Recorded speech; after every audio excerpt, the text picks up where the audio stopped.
आज की वीडियो में हम बात करने वाले हैं मरुए के फायदों के बारे में। जो मरुए का पौधा होता है वो देखने में बिल्कुल तुलसी के पौधे की तरह ही आपको लगेगा। इसको आप पूरे भारत में कहीं भी बहुत ही आसानी से उगा सकते हैं। गांवों में तो विशेष रूप को आपको ये यूं ही दिखाई दे जाएगा, बहुत आसानी से उग जाता है ये पौधा।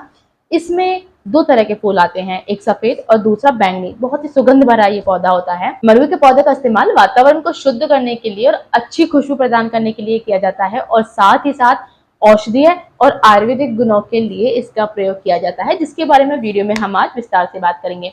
मरुए के फायदे में हम बात करें, मरुआ जो होता है वो वात और कफ इन दोनों रोगों के लिए तो बहुत ही फायदेमंद है। यह वात और कफ का जड़ से बिल्कुल नष्ट करता है उसे, लेकिन ये पित्त को बढ़ाने का काम करता है। इसके सेवन से पित्त बढ़ता है। तो जिन लोगों को भूख बिल्कुल भी नहीं लगती, उनके पेट में जठराग्नि उत्पन्न ही नहीं होती, उसे ये बढ़ाने का काम करता है। इसीलिए जिन लोगों का पित्त पहले ही बढ़ा हुआ है वो लोग इसका सेवन ना करें।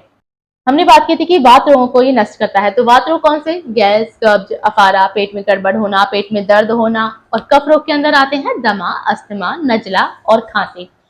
तो मरुए के अंदर एंटीवायरल प्रॉपर्टीज पाई जाती हैं, यानी कि यह किसी भी प्रकार के वायरस से लड़ने में पूर्ण रूप से सक्षम है। अब हम बात करते हैं कि इसका सेवन आपको किस तरीके से करना है। सबसे पहले हम जानेंगे कि आप इसको यदि डायरेक्ट लेते हैं, डायरेक्ट अर्थात मुंह से, आप इसकी पत्तियों को चबा सकते हैं, इसकी पत्तियों को ले सकते हैं। तो उसके लिए सबसे पहले जाने, इसको लेने से उसके फायदे होंगे आपके पेट में, आपके पेट का दर्द, आफरा, गैस, कब्ज, इस तरह की समस्याएं बिल्कुल दूर होंगी। आप इसकी पत्तियों को 2-3 दिन लगातार लें, आपको पेट में बहुत ही राहत महसूस होगी। यदि समस्या बहुत लंबे समय से आपको है तो थोड़ा ज्यादा दिन तक आप इसको लीजिए। यदि पुराना कब्ज आपको है तो पत्तियों का सेवन आप थोड़ा ज्यादा दिन तक कीजिए। इसका सेवन बच्चों से लेकर बुजुर्ग हर कोई कर सकता है। अब हम बात करें कि जो उसकी पत्तियों को नहीं खा सकते, उनको लगता है कि इसमें से बहुत तीखी गंध आती है, हम इस तरह के नहीं कर सकते, तो वो उसकी पत्तियों को कूट करके उसका आप रस निकाल लें और उसे गुनगुने पानी के साथ आपको लेना है सुबह व शाम 1 चम्मच। ठीक है। वात रोग के अंदर जितने भी दवाइयां ली जाती हैं वो सभी गर्म पानी से ली जाती हैं, ये आप सभी जानते होंगे। तो आपको गुनगुने पानी का ही इस्तेमाल करना है। अब बात करें कि इसका सेवन किस तरीके से करना है। यदि आपको भूख नहीं लगती है तो आप इसका सेवन करेंगे खाना खाने से पहले, ताकि आपकी भूख को बढ़ाएगा। और यदि इसके विपरीत आपको भूख तो लगती है लेकिन आपका जो खाना है वो सही से नहीं पच पाता है, सही से डाइजेस्ट नहीं होता है, तो इसका आप सेवन करेंगे खाना खाने के बाद, ताकि आपके खाने का पाचन अच्छे से कर सके। और याद रखें, बहुत ही ज्यादा लंबे समय तक आपको इसको नहीं लेना है। कुछ समय लेने के बाद इसको ब्रेक देना है, उसके बाद आप इसे कंटिन्यू कर सकते हैं। दूसरा फायदा हम जानते हैं कान के दर्द में। यदि आपको कान में दर्द रहता है, कान में आपको पस हो गई है, मवाद आपके कान से निकलती है, तो आप इसका रस अपने कान में डालेंगे, जो कि बहुत ही कारगर उपाय है। बच्चों को भी आप डाल सकते हैं, बहुत आराम से प्रयोग कर सकते हैं, कोई घबराने वाली बात नहीं है। तीसरे फायदा हम जानते हैं, यदि आपको आंखों की समस्या है, कई बार आंखों के अंदर आपने देखा होगा फुंसी हो जाती है अंदर से, या फिर गंदगी बहुत, हमारे आंखों के साइडों में गंदगी बहुत जमती है, गंदगी निकलने लगती है, तो आप इसके रस को काजल की तरह लगाएं। जैसे आंखों में काजल लगाया जाता है उस तरीके से आप रस का काजल लगाइए, आपको आंखों की हर समस्या से राहत मिलेगी।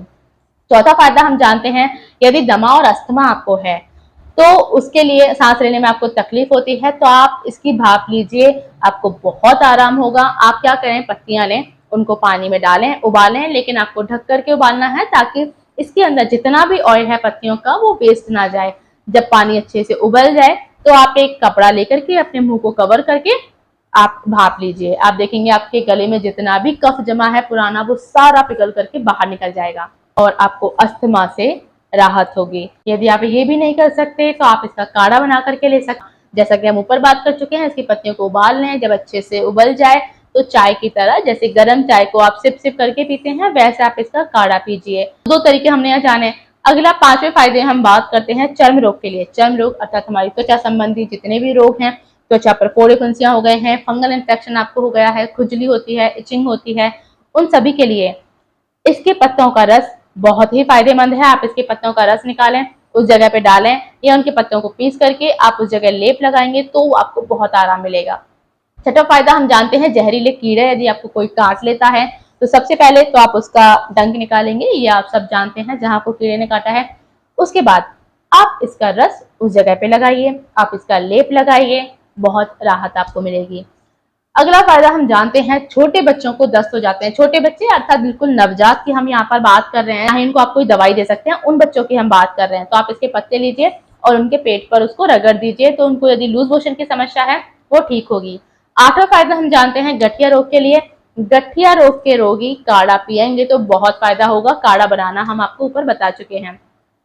अगला फायदा है, नौवां फायदा महिलाओं के लिए, यदि इनको पीरियड से संबंधित, मासिक धर्म से संबंधित किसी भी प्रकार की समस्या है तो आप इसका पाउडर बना करके यदि नियमित लेते हैं तो हर प्रकार की समस्या से आपको राहत मिलेगी। 10वां फायदा हम जानते हैं, टीबी रोग के लिए यह बहुत ही फायदेमंद है। टीबी के मरीज को मरवे की 5 ग्राम ताजा रस प्रतिदिन सुबह व शाम इसको आपका सेवन करना है। आप धीरे धीरे बहुत राहत महसूस करेंगे। 11वां फायदा है दर्द में। यदि आपको कहीं भी दर्द होता है तो उसकी टहनियों को, उसकी पत्तियों को पानी में उबाल लें अच्छे से, और जो गरम गरम पानी होता है आप उस दर्द वाले स्थान पर डालिए। जिस तरीके से मालिश की जाती है आपको दर्द में बहुत राहत मिलेगी। तो वीडियो पसंद आता है तो प्लीज लाइक कीजिए। मिलते हैं नए वीडियो में नई जानकारी के साथ। स्वस्थ रहें, खुश रहें, मस्त रहें, अपने शरीर का ध्यान रखें। धन्यवाद।